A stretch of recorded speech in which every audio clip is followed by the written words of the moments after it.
What a jerk. I bet in your life you've had people who just rub you the wrong way. They just chap your hides. They're just like, ooh, that person was put in my way just to ruin everything. Okay, I am being very, very facetious here, but I bet you know what I'm talking about. I bet there are people in your lives, maybe people in your house, maybe people that you are related to, maybe people you work with, but we all have people who drive us bananas. And I want you to start thinking of those people as teachers. Teachers, what are they going to teach me? Well, if you looked at it very pragmatically, you could say, well, they're going to teach me how to regulate my emotions. Fine, but that's not what we're doing here. That's not what we're doing. What we're doing is we're understanding that everything is a mirror. And you've heard this, you've heard me say it. If you've watched any videos on this channel, you've heard me say it probably 50 times, maybe 100. I have 500 videos, so maybe 500, who knows? But here's the story. The story is that everyone in your life is a mirror. And universal truth number one, we live in a vibrational universe. Everything vibrates. And I know one thing that's really, really hard to get our heads around is that we're all one. And I get that that's really hard because you seem really different than me. You seem like you're over there on the other side of this camera and I seem like I'm here. So what do you mean we're all one? Think of it like your hand. Your hand has thousands, tens of thousands of cells in it, tens of thousands of cells in it. And if you could take one cell out, that would still be a hand. And this cell would still be of a hand, like taking a drop out of the ocean. The ocean is in the drop. It's harder for us to see things because we have limited spectrum of vision, of hearing, and of tactile senses, right? So I get that it's hard. It's hard for me too. But at the end of the day, in a vibrational subatomic way, we are all one. So that being the case, the people that are in your lives, and I'm not getting into soul contracts and ancestral DNA because I can get into that, but we're not going to right now. We're just talking from a quantum physics perspective that it's a fact that everything in the universe vibrates and that everything in the universe that vibrates really is comprised of 99.9% empty space that we know is not empty space. It's the ether. It's the creative substance. Okay. So while it seems like you're over there and I'm right here, we really are all created. So understanding that, when I tell you that every human being has an electromagnetic field and that field either draws to it or repels from it, different fields, and those fields could be opportunities, they could be people, they could be situations, but we're sticking with people because we're talking about someone who's being a jerk. So the people who you love, who are your best friends, that's because you guys vibrate in harmony. That's why you're best friends. That's why you love your spouse, your children. You vibrate in some kind of harmony, right? I'm not saying everyone's perfect, but we are harmonious in some ways. We resonate. There are also people who you absolutely do not resonate with, but that doesn't make them any less of a mirror, and it doesn't make them any less compatible with your field because you attracted them to you. So if you have someone who is always, let's just say, for example, putting you down or picking on you or just rubbing you the wrong way, they're your teacher because they're trying to show you. They don't know it. They don't have anything to do with it consciously, but they're being your teacher because you are a mirror and you're looking at a mirror and they're reflecting back to you something within you that's calling them to you. So I'm just going to use an example here. Let's say there's someone in my office who's very loud and flashy and obnoxious, but I'm very quiet. I have a very soft demeanor. I don't stand out. I don't speak up. And this person just bugs me. Every time they walk in the office, I'm like, oh my God, who does she think she is? She's showing me that one of two things. Either I need to be more outgoing or I want that same kind of attention that she gets. There's something in there, and it doesn't have to be exact. It could be something completely different, but there's something in there that she's teaching me that I'm not going to get over until I dive inside myself.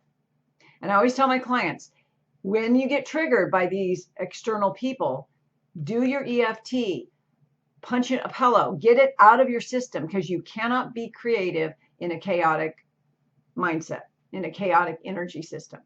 So get it out of your system, and then you sit down, or you meditate, or you journal, or you go for a walk in nature, and you say, if she were my teacher, what might I learn from this? What are the traits I can't stand about her? Do I need to develop those traits in myself, and that's why I'm rejecting her? Or do I reject her for a different reason? What is it about those traits that really bother me? And you see, when you get to the bottom of this, you'll recognize she's got nothing to do with it. She has nothing to do with it. She's just demonstrating a reflective demeanor for you so that you can grow and evolve. That's all it is. And I guarantee you that once you embrace it and understand what it is that you can learn from it, she won't bother you at all. And listen, if you don't believe me, think about someone that you can't stand and how someone else you know thinks they're great. And you're like, what is he smoking to think she's so nice? Doesn't he see how she really is? You see how she really is based on how you really are. Whether it's something you reject or something you suppress, there's an energetic quantum entanglement going on between the two of you. And until you resolve it in yourself, it's always going to be stuck in your face by her. Does that make sense? I say the same thing, and this is different, and I don't want to go down this rabbit hole, but I say the same thing when we're talking about dealing with money issues. Money isn't even the problem. If you have a money problem, it's not a money problem. It's your perception of money problem. So you take money out of the equation, and you start feeling as if you have all the abundance you want. Then you begin to open yourself as a container for funds, and money comes to you. We still got to work on being a good container. We still got to work on receiving it. We still got to work on calming down our nervous system, right? Our emotional regulation. We got to work on that. But a big part of this is dealing with those people that we feel that are attacking us, even if it's just energetically. You know, I'll put something on Facebook, and I don't do it anymore because I just get tired of seeing so many people who think they are victims. And I don't mean any disrespect by this. But I'll say, you know, energy vampires, just leave them alone. Stay away from them. People will be like, yeah, energy vampires, I have some of those. Da, da, da. And what we say when we agree with those posts, which I don't post anymore, is we're saying, yeah, they're bad. They take all my energy. They're ruining my life. They're doing it. They're doing it. And the minute you point your finger at people, you're automatically taking the blame out of yourself. And with blame is power. You're giving them your power. You're saying that person has the power to ruin my mood. That person has the ability to affect my life. That individual has the right to throw me off my game. So do you see what a mistake that is? That's being in a victim mode of consciousness, even though people will say, no, I'm not being a victim. Yeah, you are. If you're doing that, nobody has the right to steal your peace. Nobody can cause chaos in your life except for you. Nobody. So understanding that all the characters that we run across, no matter how big of a scoundrel they seem to be, they're always here to teach us. They're teaching us what we need to know so that we can grow. They're giving us, it's like not even having to pay for a degree because they're showing you. Now, if it were super easy, like, here's what you need to learn about yourself, then it wouldn't be fun and it wouldn't be life. You know, and I'll give you an example, just a short example that I tell my coaching clients, is that when we are in manifestation, we are in a game of Monopoly. And there's 3 ways to play the game of Monopoly. One way is as if you're playing with a 5-year-old. And when you're playing with a 5-year-old, you're very patient, you're very gracious, you're very compassionate, you're very loving. You're like, oh, that's okay, it's going to be fine. When you're playing with a group of girlfriends, you're giggling, you're having a glass of wine. You want to win because it's kind of fun to win, but at the same time, you're not going to be too competitive or too mad if you lose. And then you're playing with a gun to your head and your whole life is on the line, maybe $100,000, right? You're like in the Monopoly Monopoly tournament. There you go. You're in the Monopoly tournament and everything's riding on it. Now what's going to happen? Now you're going to get stressed out. You're going to get reactive. You're going to be resistant. Your energy system is going to be like, your nervous system is going to be really constricted and contracted. It's the same game. It's the same game. The thing is that we come onto this planet to learn. So the girlfriend game is really fun and great, but I think it takes us many, many years of thinking that we're in this at the big table and being scared of everything to graduate to the girlfriend game. The girlfriend game is where it's at. It's ease and flow.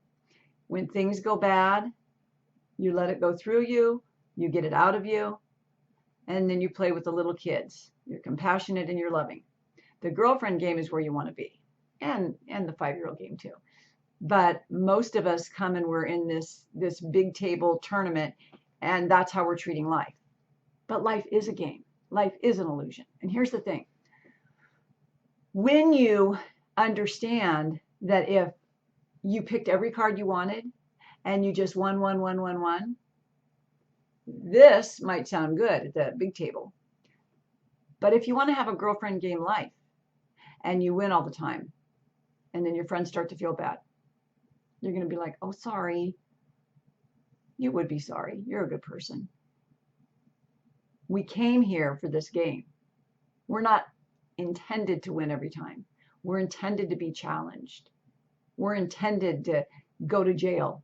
Not traditionally in brick and mortar jail, hopefully. We have to lose turns. This is life.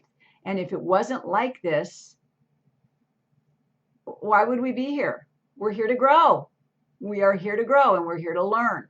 And one of the best ways that the Creator has given us to learn is through people that drive us crazy. They are our teachers.